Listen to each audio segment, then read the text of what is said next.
Oke, assalamualaikum warahmatullahi wabarakatuh. Waalaikumsalam warahmatullahi wabarakatuh. Oke, balik lagi bersama saya Muhammad Raul Kadafi. Oke, pada siang kali ini saya ditemani oleh Bapak Agung dan Bapak Gusti. Selamat datang di podcast saya, Ilmu Keguruan Pendidikan. Oke, salam. Sehat Pak? Sehat. Alhamdulillah. Gimana nih kabar? Baik Pak.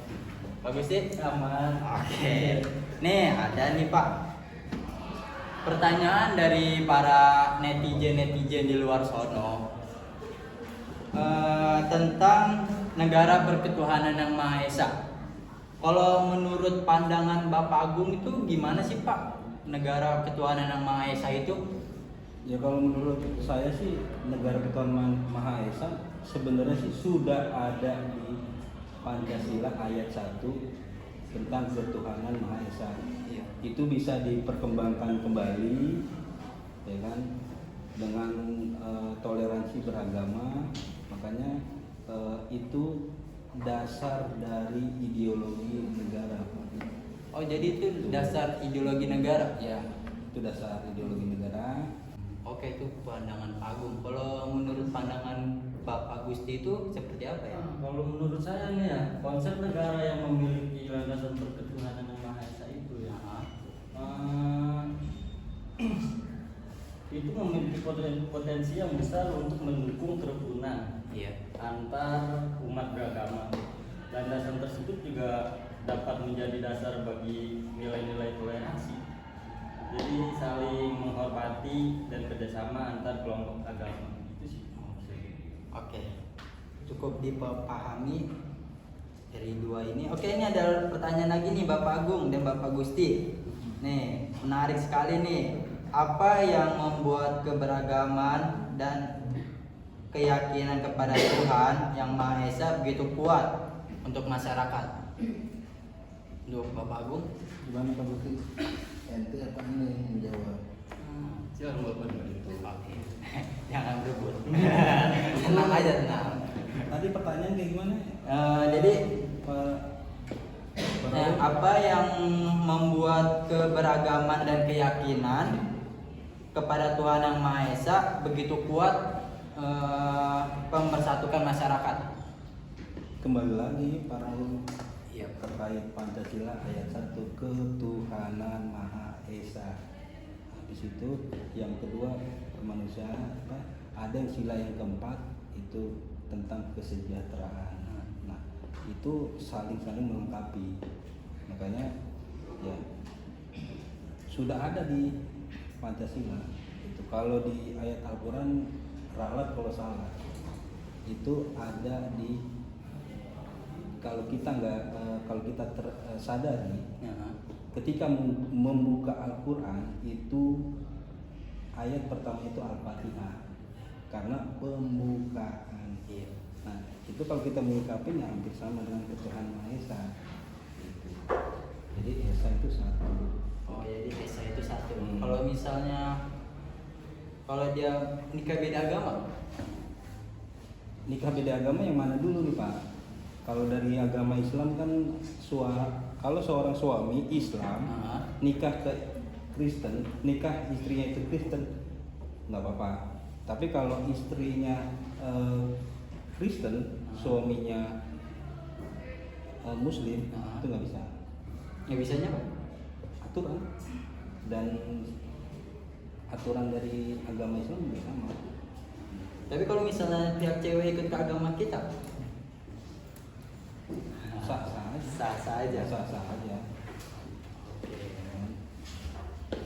Kalau pandangan Bapak Gusti itu gimana tuh? Tentang apa tadi? Yang keberagaman keyakinan Keberagaman keyakinan gitu ya. sama Mana ya? Jadi keberagaman keyakinan menurut saya di Indonesia ini unik sih ya. Banyak agama gitu ya. Iya. Nah, jadi ya kita bisa hidup rukun aja gitu ya kan. Yang pentingnya kerukunan itu antar umat beragama juga tercermin kan dalam pembangunan kebijakan yang mengakui hak setiap warga negara untuk menjalankan keyakinan agamanya tanpa diskriminasi. Dengan demikian landasan berketuhanan yang Maha Esa itu dapat menjadi pijakan untuk menciptakan masyarakat yang inklusif dan harmonis. Tapi kalau misalnya orang dia nggak percaya sama Tuhan tuh gimana tuh? Dilihat dari segi apa dulu Pak? Itu kepribadian atau minoritas. Setahu saya, salah kalau salah ya. Kalau tidak percaya sama ketuhanan itu masuk ke satanik. Tapi diakui oleh negara. Diakui oleh negara. Ya, Kan dia punya KTP. Kalau Karena KTP, keyakinan. Karena keyakinan sah-sah aja. Hanya administrasi ya seperti yang dari awal keyakinan. Ya kayak Pak Ruli Muslim, kalau keyakinannya non Muslim kan no problem. Yang penting yang di datanya itu Pak Ruli adalah Muslim. Penting yang ada dalam aturan dulu. Nah, administrasi data. Oke. Kalau mempengolah perbedaan agama dan budaya, kalau Pak Agung, Pengelola apa? Ulang. bagaimana negara ini mengolah perbedaan agama dan budaya agar tetap harmonis? Ya pada dasarnya ya kita akan berbicara dulu dari mulut ke mulut atau hal yang paling kecil ada keluarga, memberikan informasi tentang toleransi beragama. Kalau di luar sana bilang seperti itu tapi di dalam rumah tidak jajaran toleransi ya bisa jadi yang tadi Pak Ruli jawab pertanyaan itu. Kalau Bapak Gusti, Kalau buat saya salah satu kunci untuk kunci utama adalah pendekatan yang inklusif. maksudnya? Dalam kebijakan publik negara ini memberikan kebebasan beragama dan mendukung praktik-praktik keagamaan sambil tetap memastikan bahwa tidak ada diskriminasi antar agama. Oke. Ada nih Pak, saya punya tetangga, istri Kristen, laki Islam. Anaknya itu nanya sama saya harus ikut agama mana nih? Sedangkan dia mau Islam tapi disuruh sama orang tuanya Kristen. Itu gimana? Kembali lagi ke keluarga, itulah dampak dari menikah beda agama. Bila si anak itu memilih ke Islam ya orang tuanya ya menerima. Ada yang kejadian di daerah X, si anak tersebut orang tuanya beda agama. Ketika si anak itu mau ke sekolah, dia itu bawa mukena. Iya. Nah, keluar dari sekolah mukenanya disimpan karena takut diomelin oleh bapaknya dan bingung dia mau milih yang mana. Yaitu dampak dari pernikahan beda agama. Oh jadi pengaruh juga ya? Mengaruh, apalagi yang terkait PPKI Ketuhanan Maha Esa, yaitu Esa-nya itu kan Esa itu satu. Itu. Oke, kalau Bapak Gusti, Pandangan saya sih kalau entah nanti anak milih yang mana gitu. Jadi kalau menurut saya itu ketika anak dewasa gitu, dia itu harus cari tahu dia mau agama mana ini sebenarnya kan. Tapi jangan sampai nggak punya agama gitu kan. Soalnya kan agama itu mengajarkan hal-hal baik gitu, mau agama apapun ya kan. Tapi ya menurut saya ketika dia sudah besar nanti dia bakal tahu sih mau pilih agama yang mana. Oke, berarti harus ngikutin salah satu dari orang tua itu ya Pak? Mau gak mau gitu. Oke. Asik juga nih, mulai ngopi enak nggak ini Pak? Buset. Nah, ngopi aja makannya mana nih? Oke, lanjut nih Pak Agung nih. Buset, kayaknya Banyak amat ya. biasa netizen mah pasti pertanyaannya mau banyak banget pak. Iya. Kadang sampai saya puyeng gini. Nanggapinya gimana? Oke, betapa pentingnya sih menurut pandangan Bapak keberagaman dan kesatuan dalam suatu negara? Itu sangat penting banget pak. Yang pada dasarnya atau intinya ya buat merukunkan antar orang dengan berbeda-beda suku dan agama.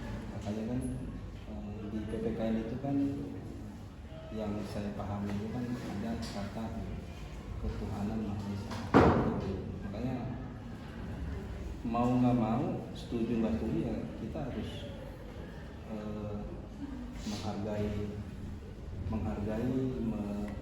menghargai beda pendapat, agama, adat dan istiadat.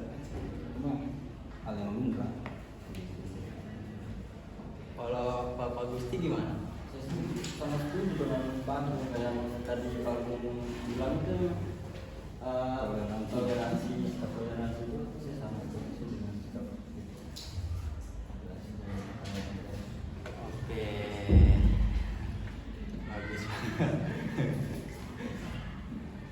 Jadi menurut Bapak Agung itu ketuhanan yang Maha Esa itu penting ya dalam Penting. kehidupan kita ya. Penting. Artinya panjang pak. Apa tuh artinya tuh Pak? Ya susah kalau kita berbicara di sini bakal bisa 3 hari 3 malam. Coba jelasin sedikit aja Pak. Ya kita balikin lagi ke ente kan. Ketuhanan Maha Esa panjang artinya. Kalau menurut ente itu gimana? Ketuhanan Maha Esa menurut ente nih kan, karena ente kan memberi pertanyaan ke Ane, tapi Ane balik nanya ke ente karena kan ente yang membaca masukan-masukan dari di luar sana terkait pembahasan PPKN ketuhanan Maha Esa. Nah pertanyaan itu kalau seandainya dibalikkan ke Pak Ruli gimana? Gitu. Kalau menurut Pak Ruli? Menurut saya sih ya penting aja sih Pak.